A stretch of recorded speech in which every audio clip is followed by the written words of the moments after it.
जय जोहार, नमस्कार संगवारी हो। स्वागत है आप सभी का छत्तीसगढ़िया न्यूज चैनल में। आइए जानते हैं छत्तीसगढ़ की 10 महत्वपूर्ण काम की खबर जो आपके लिए जान लेना जरूरी होता है, जिसमें आज की पहली बड़ी खबर है। धर्मांतरण करने वाले लोगों का आरक्षण समाप्त करने की मांग को लेकर जनजाति सुरक्षा मंच छत्तीसगढ़ के तत्वाधान में आज राजधानी रायपुर में रैली निकाली जाएगी। यह rally VIP road Shri Ram मंदिर के पास से निकलेगी। इस रैली में प्रदेश भर से प्रदर्शनकारी शामिल होंगे। गौरतलब है कि जनजाति सुरक्षा मंच ने धर्मांतरण करने वाले लोगों को अनुसूचित जनजाति के सूची से बाहर करने की मांग की है। आज फिर छत्तीसगढ़ में हल्की बारिश के आसार। द्रोणिका के सक्रिय होने की वजह से बस्तर और रायपुर के कुछ हिस्सों में होगा बारिश। मौसम वैज्ञानिक एचपी चंद्रा के मुताबिक द्रोणिका उत्तर छत्तीसगढ़ के केरल में 1.9 किलोमीटर की ऊंचाई पर विस्तरित है। इसके असर से राजनांदगांव, दुर्ग, भिलाई, रायपुर और महासमुंद जिले में बादल छाए हुए तथा बारिश के हालात बने रहेंगे, तो वहीं बस्तर संभाग के कुल सभी जिलों में हल्की बारिश या फिर गरज चमक के साथ छींटें पड़ सकती है। तो वहीं राजधानी रायपुर, कोरबा, बिलासपुर, मुंगेली, राजनांदगांव, रायगढ़ जिले के तापमान 42 डिग्री को पार कर गया है, जिससे लोगों को तेज गर्मी का एहसास हो रहा था, लेकिन अब राहत की उम्मीद जताई जा रही है। छत्तीसगढ़ के राजधानी रायपुर स्थित इंदिरा गांधी कृषि विश्वविद्यालय में आगामी 18 अप्रैल को दीक्षांत समारोह का आयोजन किया जाएगा। इसको लेकर के तैयारियां लगभग पूरी हो चुकी है। इस कार्यक्रम में मुख्य अतिथि के रूप में छत्तीसगढ़ के राज्यपाल मुख्यमंत्री भूपेश बघेल मौजूद होंगे। करीब 6000 विद्यार्थियों को डिग्रियां प्रदान की जाएगी। बता दें कि अलग अलग विभागों में सिल्वर और ब्रॉन्ज मेडल दिए जाएंगे, जिसमें 62 गोल्ड मेडल, 140 सिल्वर मेडल और 23 ब्रॉन्ज मेडल पाने वाले छात्र छात्राएं होंगे इस सभा में सम्मिलित। इस दौरान भव्य दीक्षांत समारोह का शोभा यात्रा निकाला जाएगा, जिसमें उपाधियां प्राप्त सभी छात्र होंगे शामिल। आइए अब बात करते हैं सरकारी नौकरी की। नए आत्मानंद इंग्लिश मीडियम स्कूलों के लिए जून से पहले होगी संविदा शिक्षकों की भर्ती। यहाँ रायपुर के गुगांव और खरोरा में नए स्कूल शुरू किए गए हैं, जहाँ स्कूल में 30 से ज्यादा संविदा शिक्षक एवं अन्य स्टाफ की होगी भर्ती। तो वही छत्तीसगढ़ के उत्तर बस्तर कांकेर में WDT सदस्यों और लेखापाल सह डाटा एंट्री ऑपरेटरों की निकली भर्ती। जी हाँ, उत्तर बस्तर कांकेर में प्रधानमंत्री कौशल विकास योजना को सफल संचालन के लिए 1 वर्ष संविदा भर्ती नियुक्ति पद हेतु विज्ञापन जारी किया गया है, जिसके अनुसार दिनांक 30 अप्रैल 2023 शाम 5:30 बजे तक पंजीकृत डाक स्पीड पोस्ट से आवेदन जमा कर सकते हैं। वेतन 31,450 रुपए दिया जाएगा।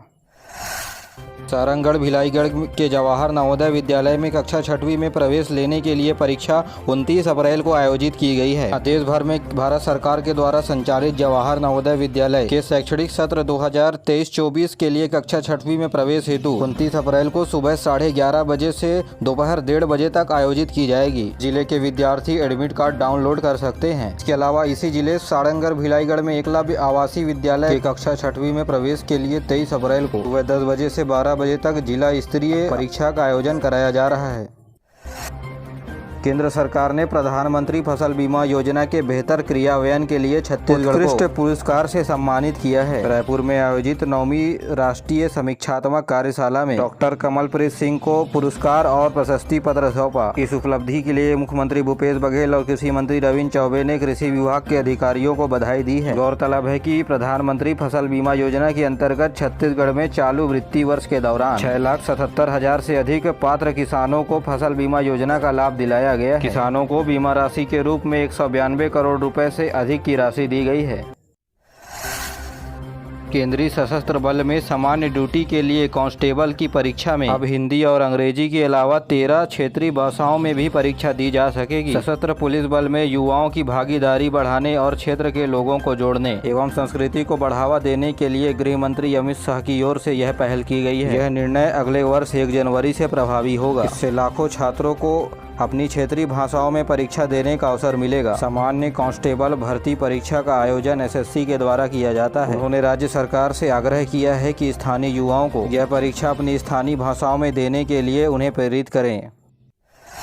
कर्नाटक विधानसभा चुनाव को लेकर के सभी राजनीतिक पार्टियों ने कमर कस ली है, जिसमें विधानसभा ऑब्जर्वर के रूप में छत्तीसगढ़ के 3 कांग्रेस नेताओं को चुना गया है। जी हां, आपको बता दें कि कर्नाटक में 10 मई को विधानसभा चुनाव होने वाले हैं। 224 विधानसभा सीटों पर चुनाव लड़ा जाएगा। इस दौरान कांग्रेस ने 66 विधानसभा क्षेत्र के ऑब्जर्वर की नियुक्ति की है, जिसमें रायपुर के 3 विधायक शामिल हैं। रायपुर पश्चिम के विधायक विकास उपाध्याय तो बिलासपुर के विधायक शैलेश पांडे। कांग्रेस नेता पंकज शर्मा को कर्नाटक चुनाव का विधानसभा ऑब्जर्वर बनाया गया है। बता दें कर्नाटक विधानसभा चुनाव के नतीजे 13 मई को आएंगे।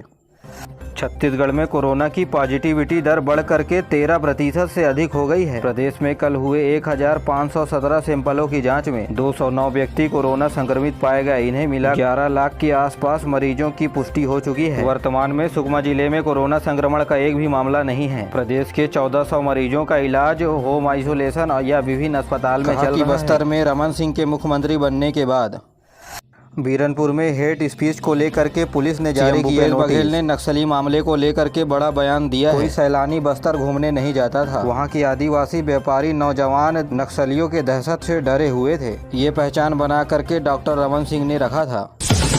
रायपुर पुलिस ने गुम हुए 151 मोबाइलों को रिकवर कर उनके मालिकों तक मोबाइल बिल के आधार पर उनके हाथों में सौंपा है। इन फोन की कीमत करीब 40 लाख रुपए के करीब थी। इससे पहले रायपुर पुलिस ने नए साल के अवसर पर 270 फोनों को रिकवर कर उनके वास्तविक मालिकों तक उन्हें सौंपा था, जिसकी कीमत 80 लाख रुपए बताई गई थी।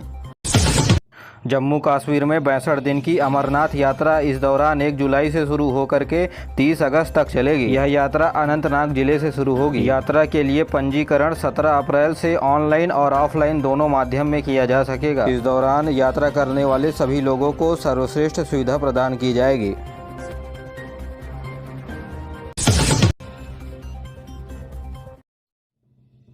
बीजेपी के 8 नेताओं को नोटिस जारी किया गया है। 17 अप्रैल तक मांगे गए हैं हेट स्पीच के कारण। मुद्दा के ऊपर सीएम भूपेश बघेल ने कहा कि कानून के हिसाब से कार्रवाई हो रहा है। तो वहीं बीजेपी ने पलटवार करते हुए कहा कि कांग्रेस के विधायक लोगों को थप्पड़ मार रहे हैं तो उन पर कोई कार्रवाई नहीं हो रही है।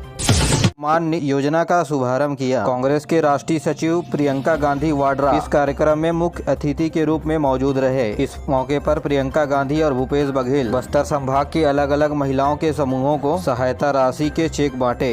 वहीं मुख्यमंत्री ने 1840 गांवों को पहली किस्त के राशि के रूप में 5-5 हजार रुपए ग्राम पंचायत में ट्रांसफर किए। इस योजना की वजह से आदिवासी भाइयों के त्योहार मनाने के लिए राज्य सरकार ने पंचायतों को 5,000 रुपए दिए हैं। कार्यक्रम को संबोधित करते हुए कांग्रेस के सचिव प्रियंका गांधी वाड्रा ने कहा कि पिछले 4 सालों के दौरान छत्तीसगढ़ में खासकर बस्तर क्षेत्र में विकास के बड़े काम किए गए हैं। इसी के चलते यहाँ माओवादी समस्या भी कम हो गया है। उन्होंने कहा देश में सबसे कम बेरोजगारी दर छत्तीसगढ़ में है। उन्होंने 5 लाख आदिवासियों को जमीन का पट्टा दिए जाने के ऊपर भी चर्चा किया। कार्यक्रम में मुख्यमंत्री ने राज्य सरकार की अलग अलग योजनाओं के बारे में चर्चा किया। इस मौके में राज्य मंत्रिमंडल के सदस्य भी मौजूद रहे। अपने बस्तर प्रवास के दौरान मुख्यमंत्री ने 159 करोड़ रुपए के अलग अलग विकास कार्यों का भी भूमि पूजन एवं लोकार्पण किया। रायपुर के नालंदा विश्वविद्यालय परिसर में पढ़ने आए छात्रों ने एसी बंद होने और बुनियादी सुविधाओं की कमी को लेकर जमकर हंगामा किया। नालंदा परिसर वो लाइब्रेरी है जहां 24 घंटे छात्रों को पढ़ने की सुविधा दी गई है, लेकिन इन दिनों इसका हाल बेहाल हो गया है। पिछले 2 महीनों से नालंदा परिसर की एसी खराब है, जबकि कैंपस एयर कंडीशन होने के चलते छात्रों से पूरी फीस वसूली जाती है। स्टूडेंट ने शिकायत प्रबंधन से भी कर चुके हैं, लेकिन व्यवस्थाएं दुरुस्त नहीं हुई। छत्तीसगढ़ के पूर्व मुख्यमंत्री और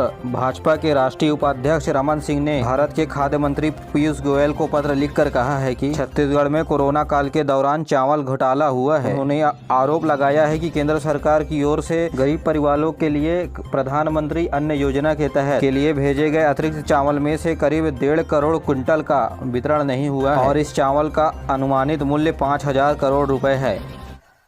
छत्तीसगढ़ माध्यमिक शिक्षा मंडल के द्वारा आयोजित किए जाने वाले 10वीं और 12वीं की बोर्ड परीक्षा के लिए रिजल्ट मई के तीसरे सप्ताह में जारी किए जाएंगे। जिला रोजगार और स्वरोजगार केंद्र मार्गदर्शन रायपुर द्वारा आज 13 अप्रैल को पुराना पुलिस मुख्यालय परिसर में आज सुबह 11 बजे से प्लेसमेंट कैंप का आयोजन किया जाएगा। संघ लोक सेवा आयोग के द्वारा कंबाइंड डिफेंस सर्विस परीक्षा 16 अप्रैल को ली जाएगी। यह परीक्षा 3 पालियों में आयोजित कराया जाएगा।